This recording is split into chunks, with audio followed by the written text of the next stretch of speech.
Good morning and welcome. My name is Robert, and I've been retired for 6 years now. Now, before we go any further, let me be clear. I'm not a financial planner. I don't have fancy degrees hanging on my wall. But what I do have is real-world experience. I've lived through retirement without a fortune in the bank, and I'm here to share what actually works. You see, when I started researching retirement, I found all these confusing statistics. They say the average American man lives to 78, but then they say retirement lasts 15 to 20 years. The math doesn't add up, does it? So I stopped listening to the so-called experts and started planning based on reality. Our reality. Here's something that surprised me when I dug into the numbers. The median retirement savings in America right now is just $45,000. That means half the people retiring have less than that. I'm probably in that category myself, and you know what? We're doing just fine. We're living comfortably, we're not stressed about money, and we're actually enjoying our retirement years. Now, at 68, I've come to realize something profound. The most valuable asset I have isn't sitting in some bank account. It's not in stocks or mutual funds. It's time. Time is the one thing we can't get back. We're in the fourth quarter of life now, and believe me, it's moving faster than you think. That's why we decided to retire when we did.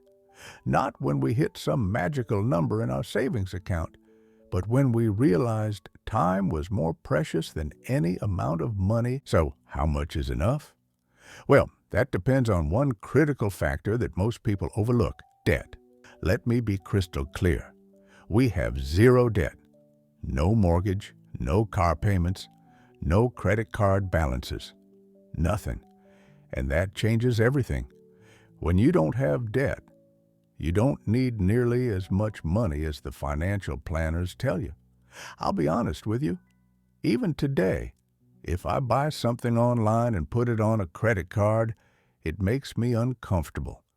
I know I'll pay it off when the bill comes, but that feeling of owing money, I just can't stand it.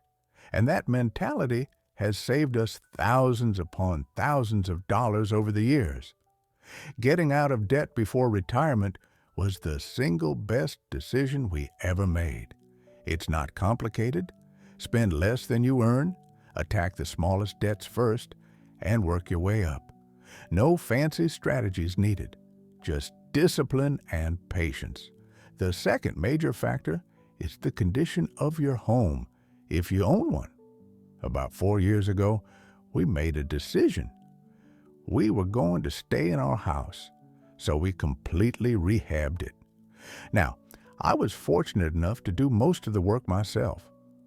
I paid for some plumbing and flooring, but everything else, light fixtures, switches, door hinges, kitchen, bathrooms, I did it all.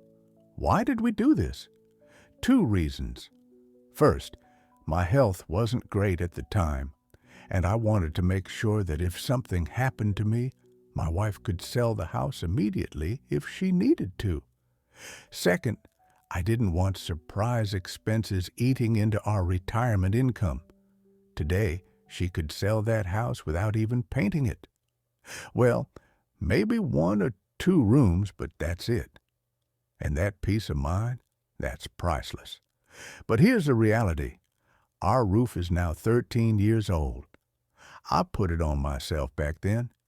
If we stay another 7 or 8 years, it'll need replacing. That's going to be a major expense. So we're planning for it now, setting aside a little each month. Now, let's talk about the elephant in the room. What happens if one spouse passes away? You lose that income, and it can devastate your finances if you're not prepared. We run the numbers both ways. If something happens to me, my wife can stay in the house. It won't be fancy, no frills, but she can absolutely afford it. And if she decides she doesn't want to maintain a whole house, she has options. downsize to an apartment, get a roommate, move closer to family. Planning for this isn't morbid. It's responsible. It's love in action. Everything we've done these past several years has been with the understanding that she'll likely outlive me. So I want to make sure she's taken care of, no matter what. Here's where most retirement plans fall apart. Lifestyle. If you're used to eating out 3 times a week at fancy restaurants, getting a new car every couple of years, taking expensive vacations, yeah, you're going to need a lot more money. We never lived that way. We've taken 1 vacation in the last 4 years. We're planning another one next year, and we've got money set aside in a separate account for it. If we can take it, great. If not, we'll do something else. Christmas time? We've never gone into debt for Christmas, not once. We spend what we've saved, and that's it. The grandkids understand, the family understands, and honestly, they appreciate the time together more than expensive gifts anyway. Clothes? My wife shops at thrift stores and loves it. Everything's new to her. As for me, I'm 6 feet 7 inches, so I can't find much at thrift stores anyway, but I've got enough clothes to last me probably the rest of my life. The point is this: if you can find joy in simple pleasures, if you don't need the latest and greatest everything, you need far less money than you think.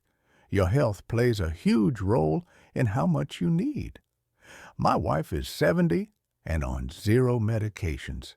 She's in fantastic shape. Me?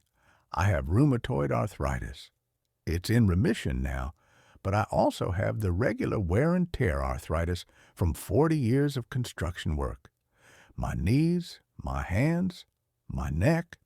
I knew it was coming. We've planned with the assumption that she'll outlive me. That's just reality. So everything we do is designed to make sure she's comfortable when I'm gone. So here's our actual situation. We bring in about $3,500 a month from Social Security. Our regular expenses run around $2,800 a month. That's it. We're money ahead every month. Now, I'm not going to sugarcoat it. Unexpected expenses come up. This year, we had major car repairs and had to replace the hot water heater. Those things eat into that cushion. But because we don't have debt, because we live simply, we can handle it without panic. So, how much is enough to retire comfortably? The answer isn't a number, it's a formula. 0 debt plus a maintained home plus a simple lifestyle equals comfortable retirement, regardless of the number in your bank account. We don't have a fortune. We don't have investment portfolios that would impress anybody. But we have peace of mind. We have time together. We have simple pleasures and relationships that matter. At our age, that's not just enough.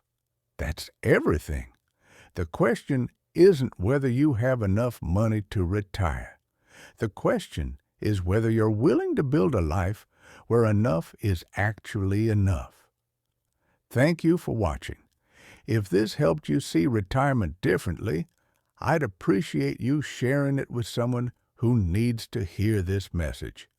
Until next time, keep planning, keep simplifying, and keep moving forward.